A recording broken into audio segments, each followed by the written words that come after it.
আজ ২রা সেপ্টেম্বর মানবতার কবি বীরেন্দ্র চট্টোপাধ্যায়ের ১০৬তম জন্মদিন।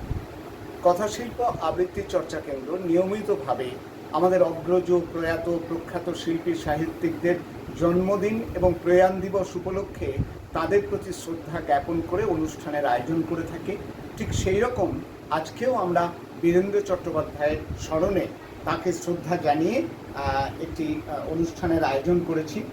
আসলে আমরা মনে করি এটা আমাদের দায়বদ্ধতা। আমাদের অগ্রজ লেখকরা যারা আজকে বাংলা শিল্প সাহিত্যকে এই জায়গায় এনেছেন, তাদের সঙ্গে আজকের প্রজন্মের ছেলে মেয়েদের পরিচিত করানোটা আমাদের উদ্দেশ্য।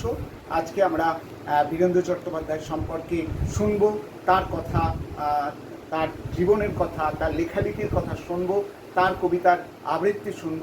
আবৃত্তি করবে আমাদের কথাশিল্পের ছাত্রছাত্রীরা এবং আলোচনা থাকবে তাকে নিয়ে। এই হচ্ছে আমাদের আজকের অনুষ্ঠানের বিষয়। আমরা ধারাবাহিকভাবেই এইরকম আমাদের অগ্রজ লেখক শিল্পী সাহিত্যিকদের জন্মদিন এবং প্রয়াণ দিবস পালন করে থাকি।